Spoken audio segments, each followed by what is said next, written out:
The letter said his name was Hugh Alderman, that he owned 40 acres outside of Moose Jaw, Saskatchewan, and that he was looking for a woman of good character who wasn't afraid of hard work or cold winters.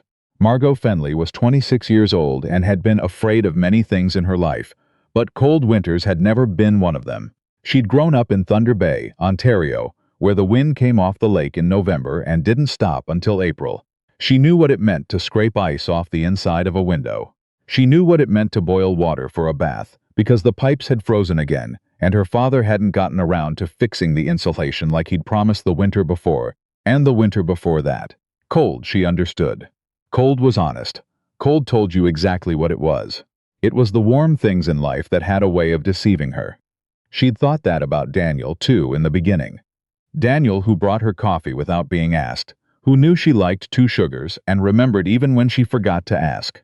She'd thought warmth like that was the real kind, the kind that stayed. She'd been wrong about that. She packed 1 bag. Her mother watched from the doorway of the kitchen, drying her hands on a dish towel that had needed replacing for 3 years. "You don't know him," her mother said. "I know enough," Margot said. "What do you know?" "I know he's not Daniel." Her mother didn't say anything after that, which was the kindest thing she could have done. The train from Winnipeg to Moose Jaw took 6 hours on a good day. This was not a good day. There was ice on the tracks outside of Brandon, and the train sat still for 40 minutes while Margot watched the sun sink toward the flat white horizon and tried to decide if she was making a terrible mistake or just a decision, and whether those 2 things were really so different from each other. She'd answered the ad because her friend Luan had dared her to. That was the honest version. The polished version, the one she told her mother, was that she'd been looking for a change, for something solid, for a life that wasn't built on someone else's timeline. Both versions were true. She'd answered the ad on a Thursday afternoon while Luan watched over her shoulder and said, "Go on, just do it."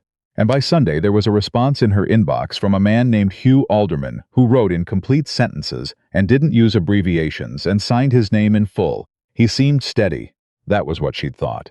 He seemed like someone who finished things. She'd written back. He'd written back. 6 weeks of letters, and then he'd asked plainly, without fanfare, would she consider coming out? He could offer her a home and a partnership and his honest intention to make things work. He couldn't promise love right away. He figured that was fair to say up front. She'd like that, the honesty of it. She'd said she did not think about the fact that love being something that came right away implied it might come eventually. She did not let herself think about that too much. The train started moving again as the last of the light went out of the sky. Hugh Alderman's neighbor met her at the station. That was the first thing that was wrong. She stepped off the train with her 1 bag, and the address written on a piece of paper folded into her coat pocket. And there was a man standing on the platform who was clearly waiting for someone, and she could tell by the way he looked at her that she was that someone, but he was not the man in the photograph Hugh had sent her. This man was taller, younger by at least a decade. He held his hat in his hands, and he had the kind of face that had been outside in every season. "Miss Fenley," he said, not a question. "Yes." He nodded once, the way people nod when they've received information they already suspected. "I'm Roe Callister. I farm the land adjacent to Hugh's. He asked me to come." She looked at the platform, at the empty station behind him, at the parking lot with 3 trucks in it and no one else waiting. "Where is Hugh?" she said. Roe Callister turned his hat in his hands, 1 slow rotation. "There was a problem with his heart," he said.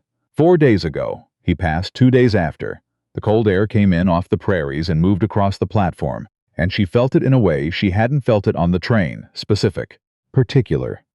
"He died," she said. "Yes, ma'am." She looked at him. He looked back at her, and he did not look sorry in the performed way. The way people looked sorry when they were saying the words, but not feeling them. He looked sorry in the way of someone who had actually liked the man he was telling her about. "How long did you know him?" she said. 12 years. She picked up her bag. "All right," she said. He seemed to have expected her to need a moment. When she didn't take one, he adjusted, and he reached for her bag, and she let him take it. They walked to his truck without talking. He drove the way she'd imagined men drove out here. Not fast, not slow, just steady, like the distance was something he'd made peace with a long time ago. The highway unrolled ahead of them through flat, dark fields, and she watched the occasional light in the distance, a farmhouse, a granary, a yard light burning on a pole, and she thought about what she was going to do now. I have a room, Ro said. He kept his eyes on the road. At the farm. You're welcome to stay until you figure out what you want to do. You don't have to do that. I know. She looked out the window. The moon was coming up over the edge of the fields, enormous and low. Saskatchewan moon. She'd read about that somewhere. How there was nothing to interrupt the sky out here. Hugh mentioned you in his letters, she said. Did he? He said you were the best farmer in the county and too stubborn to say so yourself. Ro Callister almost smiled. Almost. That sounds like Hugh. Was it true? The part about being stubborn. She watched his profile in the dark cab of the truck. He wasn't performing anything. He wasn't trying to put her at ease or fill the silence or be charming. He was just driving her to his farm because a man he'd known for 12 years had died, and that man had left behind a woman who'd come a long way and had nowhere to go. He was doing it the way you did things when someone needed doing. She didn't know what to do with that. The farm was smaller than Hugh's letters had described his own farm being. Or maybe it just looked that way in the dark. There was a house with light in 2 windows, a barn set back from the road, a machine shed with one door that didn't sit quite right in its frame. The yard had an old maple that had lost most of its branches to some storm or another. She noticed it because you didn't see many maples out here, and whoever had planted it had done so deliberately, years ago, had wanted a thing with roots that went deep. The inside of the house was the inside of a house where a man lived alone and kept things functional without worrying about whether they were nice. There was a table in the kitchen with 4 chairs, and only one of them looked used. There was a hook by the door with 3 coats on it. There was a calendar on the wall, with weather notes written in the date squares in a hand, so small she'd have needed to step closer to read it. He showed her to the room off the hallway. It had a window that looked out at the barn and a bed with a quilt that had been made by someone's hands a long time ago. Bathroom is across the hall, he said. I'm up at 5. I won't expect you to be. What do you expect? She said. He paused in the doorway. She hadn't meant it as a challenge. She'd meant it as a genuine question. Something in his face shifted, reading her correctly. Nothing, he said. You don't owe me anything, Miss Fenley. Get some sleep. He pulled the door closed behind him. She stood in the middle of the room, with her bag on the floor, and the quilt on the bed and the barn, visible through the window in the moonlight. She thought, I came here to be a wife to a man I didn't know, and now I'm in the spare room of a different man I don't know, and I am somehow less afraid than I was on the train. She didn't know what to do with that either. The next morning she woke at 5:30 to the sound of him already moving in the kitchen. She lay still for a few minutes listening to the specific sounds of it. The kettle, a chair being pulled back, boots on the floor moving toward the door, and then she got up and dressed and went out. He was at the table with coffee and a ledger open in front of him. He looked up when she came in, but didn't say anything about the time. Can I make myself coffee? She said. Kettle's still hot.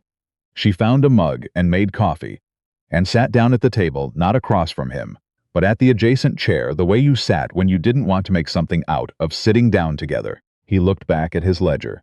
After a while, she said, Is there anything I can help with today? He closed the ledger. You don't have to. I know I don't have to, she said. I'm asking if there is. He looked at her with that same quality of attention she'd noticed in the truck, like he was revising something he'd assumed. The kitchen's mine to manage, he said. I'm not much for company while I'm out, but if you want something to occupy yourself, there's a fence row out past the east field that needs clearing of scrub brush. I've been meaning to get to it. Where is it? I'll show you before I head out. She nodded. You'll need better boots than those, he said, looking at her feet. She looked down at her boots. They were the boots she'd bought in Thunder Bay for wet weather walking. What's wrong with these? Gumbo clay after yesterday's melt. You'll lose them in the first 20 meters. She almost argued. She didn't. Do you have something that would fit? My mother left a pair here. They might be close enough. She wore his dead mother's boots and went out and cleared scrub brush from the fence row for 3 hours, and came back with mud on her jacket and her arms aching, and she felt, for the first time in 4 months, like someone who had done a useful thing. She found out about the will from Hugh's lawyer when she drove into town with Ro the following Thursday. She hadn't known there was a will. She hadn't known her name was in it. She hadn't known that Hugh Alderman, a man she'd exchanged letters with for 6 weeks and never once met in person, had put her in his will because he was old-fashioned enough to believe that if he'd brought her all the way out here under a specific promise, The least he could do was make sure she was provided for if the worst happened. The lawyer's name was Alton Park, and he had the manner of a man who had delivered a lot of complicated news across a lot of years, and had learned to do it in a way that was informative without being warm. He told her that Hugh had left her a 1/3 share in the farm property and the remaining 2/3 to his nephew in Calgary, who had not, as far as Margot could determine, ever visited, worked the land, or shown any particular interest in it until now. "The nephew," she said. "Terence Alderman," Alton Park said. "Has he been contacted?" "He's been contacted. What does he want to do with it?" Alton Park folded his hands on the desk in a way that told her the answer before he said it. "He's indicated he'd like to sell." She sat with that for a moment. She owned 1/3 of 40 acres of land in Moose Jaw, Saskatchewan, because a man she'd never met had thought it was the right thing to do, and a man she'd never met wanted to take it from her. She looked at Roe Callister sitting beside her in the lawyer's office. He had not spoken. He was looking at the surface of the desk with the expression of a man who had already known some version of this was coming and had not known how to bring it up. "You knew about the will?" she said. "Hugh told me what he intended to put in it," Roe said. "I didn't know if he'd gotten around to doing it. Why didn't you tell me?" He looked at her. "Because I didn't know if it was going to matter, and because you had enough to manage when you got here." She held his gaze. He didn't look away, and he didn't look defensive. He looked like a man who had made a judgment call and was willing to account for it. "What do you think I should do?" she said. "I think that's not my call to make," he said. "I'm asking for your opinion." He was quiet for a moment. "I think Hugh chose carefully," he said. "I think he believed you'd do right by the land. I don't think Terence Alderman cares about the land at all. I think if you want to fight it, you should fight it." She looked at Alton Park. "What would fighting it look like?" he told her. It was going to take time and money she didn't have, and there was no guarantee of the outcome. "All right," she said. "Where do I start?" The thing about Roe Callister was that he didn't try to manage her. She had lived with managed people. People who adjusted and softened and anticipated and arranged. Her father, who had arranged the furniture of their family's life around his moods without ever discussing it. Daniel, who had managed her right out of the relationship by deciding in advance what she could handle and never asking. She'd thought it was care, in both cases. It had taken her a long time to understand the difference between someone caring for you and someone controlling the version of you they'd decided to live with. Roe didn't do that. When she told him she was going to contest the will, he said, "All right, do you need anything from me?" When she drove herself into town to meet with a second lawyer and didn't come back until after dark, he left a plate covered with a pot lid on the stove and went to bed, and didn't ask where she'd been or what had taken so long. When she found the old fence repair equipment in the back of the machine shed and asked if she could use it, he said, "It's there to be used." "I don't know if I'm doing the fence right," she told him one afternoon. He came out to the field and looked at what she'd done and looked at it for a long moment. "You're doing it right," he said. "You're not just saying that." "I'm not given to just saying things," he said, and went back to what he was doing. She stood in the field with the fence pliers in her hand and the flat enormous sky overhead and thought, that is probably true. Terence Alderman drove out from Calgary 3 weeks after she arrived.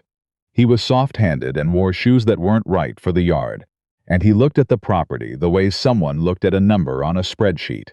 He was polite to her, in the way of someone who thought politeness was a negotiating tactic. "I understand your situation," he said, standing in Roe's kitchen, where she'd made coffee, because Roe was out and she hadn't known where else to receive him. "You came out here with certain expectations. Obviously what happened is unfortunate." "What expectations do you think I came out here with?" she said. He paused.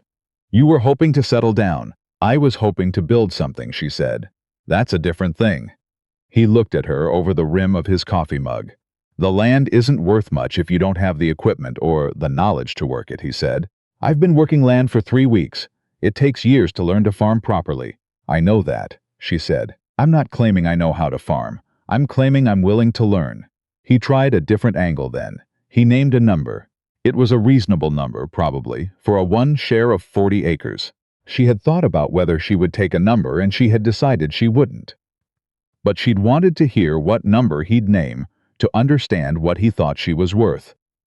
She'd thought that about this land before she thought it about herself. Then she realized they were the same thing. "I'm not interested in selling," she said. He left. He was still polite about it. She didn't trust polite. Roe came in from the field at end of day and she told him about the visit. He stood at the sink washing his hands and listening, and he didn't turn around until she finished. "He'll escalate," Roe said. "I know. He'll probably try to pressure the lawyer. Maybe challenge the circumstances of the will.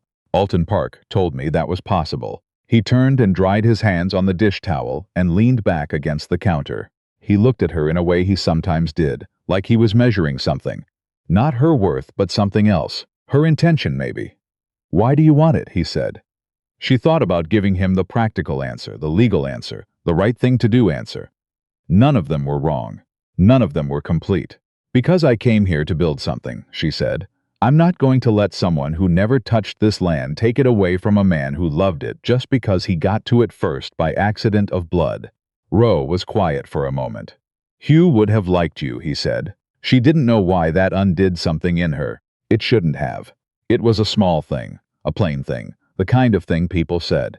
But it came from Roe Callister, who didn't say things just to say them, and it settled into her chest somewhere below the place where she'd been keeping everything clenched, and she felt it loosen. "Thank you," she said. "I'll talk to a couple of the neighboring farmers," he said, already moving toward his coat. "If there are character witnesses needed for Hugh's state of mind when he wrote the will, we can get them." He was at the door before she said his name. He stopped. "Why are you doing this?" she said. "You don't owe me anything either." He turned back. In the kitchen light he looked tired in the way of someone who had been tired for a long time and had gotten used to it. "Hugh was my closest friend," he said. "He wanted you here. He thought this was the right place for you. You can't know if he was right." "No," he said, "but so far he's not wrong." He went out. She heard the door of the machine shed open and close. She stood in the kitchen and looked at the 4 chairs around the table and the calendar on the wall with the weather notes in small handwriting, and she thought, "I have been so busy being afraid of the wrong things." It took 7 weeks. 7 weeks of paperwork and phone calls, and one very bad Tuesday when Terence Alderman's lawyer sent a letter suggesting that the will reflected diminished capacity on Hugh's part and therefore might not hold, and she sat at the table in Roe's kitchen and read the letter 3 times, and then went outside and stood in the yard in the November cold until she could breathe properly. Roe found her there. He came out of the barn and he saw her and he didn't say anything at first. He just stood a few feet away in the cold. The maple tree had dropped its last leaves a week ago and stood bare against the gray sky. "Bad news?" he said. "They're saying Hugh wasn't in his right mind when he wrote the will." Hugh wrote a letter to every neighbor in the county explaining his intentions and reasoning 2 weeks before he filed it, Roe said, because he knew Terence and he wanted it on record. She turned and looked at him. "You knew about that. I got one of the letters. Why didn't you, Roe? That's evidence." "I gave it to Alton Park this morning," he said. "I was waiting until I was sure it was the card we needed." She stared at him. He looked back at her steadily. "You've been sitting on that," she said. "I was waiting for the right moment." She started, and she didn't know if she was going to say that's frustrating or that's exactly what needed to happen, because both were true. She stood in the November yard looking at this man who had driven to the train station for a woman he'd never met, because his friend had asked him to, who had given her a room and a pair of boots and fence work and 3 weeks of his kitchen, who had quietly been 2 steps ahead of a problem she'd been walking toward. "You've been protecting this," she said. "Since I got here, Hugh asked me to look after things," Roe said. In case he died. He knew his heart wasn't right. He'd known for a year. She absorbed that. He still brought me here. He said he thought the land needed someone who would love it for the right reasons. He said the right person would figure it out." Roe paused. "I thought he was maybe being optimistic. Hugh was sometimes optimistic. And now?" He looked at her for a long time. Outside, the Saskatchewan November pressed down gray and cold and enormous, and she was standing in a yard in boots that had belonged to this man's mother, and she had 40 acres with her name on part of them, and she did not feel lost in the way she had felt lost for the last 4 months. She felt like someone who had found the edge of a thing. "Now I think Hugh knew what he was doing," Roe said. Terence Alderman did not take the case to court. When Alton Park presented the letters, 15 of them, one to each neighboring property owner, in Hugh's clear handwriting, dated and specific about his intentions and his reasoning, Terrence's lawyer advised him that the case had become difficult. Terrence, in the end, was a man who valued his time more than he valued the principle of the thing. He sold his 2/3 share to Roe Callister in December, which Roe had told her he was prepared to do, and which she had not understood until she thought about what it meant. "You bought Hugh's farm," she said. "I bought it back," Roe said. "Hugh always intended I'd have it eventually anyway. This was just sooner than expected, so now you own it." "We own parts of it," he said. "1/3 is still yours." He looked up from the seed catalog he'd been studying. Outside, December had come in hard and white, the kind of cold she understood. "That's a very strange arrangement," she said. "Only if you're planning to leave," he said. She had thought about leaving. She'd thought about it seriously, somewhere around week 3 when the lawyer bills were mounting, and she didn't know if she was staying for the right reasons, or just staying because she'd already come so far. But every time she'd thought about it, she'd gone back to something. Roe had said that first morning at the table, "You don't owe me anything." He'd never changed that. In 7 weeks, he had never made her feel like she owed him anything, which paradoxically was the thing that had made her want to stay. "I'm not planning to leave," she said. He looked at her. Something in his face that was usually held still moved slightly. "Good," he said, like it was simple, like it was just the next sensible thing. She looked at him across the table with the seed catalog between them and the winter outside, and the quilt on the bed, in the room down the hall that she had been sleeping in for 7 weeks, and she thought, "You have been right here this whole time." "Roe," she said. "Yeah, Hugh said you were too stubborn to admit when you were right about something." He was quiet for a moment. "He said that. He also said," she continued, more carefully now, "that you'd been alone for too long to know how to ask for company." The kitchen was very quiet. "Did he?" Roe said. "I'm not going anywhere," she said. "I'm going to learn this land, and I'm going to do right by it, and I'm going to be a good neighbor, and I'm going to figure out what I actually want. I don't need you to be anything you're not. I'm just telling you I'm staying." He looked at her for a long moment. "All right," he said. "All right," she agreed. He turned back to the seed catalog. She got up and refilled her coffee and refilled his without being asked, because she'd learned by now that he took it black and didn't like a fuss made about it. She sat back down. He turned a page. Outside, the snow came in off the fields and moved across the yard, and the bare maple stood in it, unchanged, deep-rooted, patient the way things were patient when they were built to last. She did not think about Daniel. She did not think about Thunder Bay, about her mother in the kitchen doorway, about the train sitting still in the dark outside of Brandon. She thought about 40 acres in Saskatchewan, and the specific sound of this house in winter, and a man across the table who had never once told her what she could handle. There was something she didn't have a word for yet. She decided she didn't need one right away. She had time.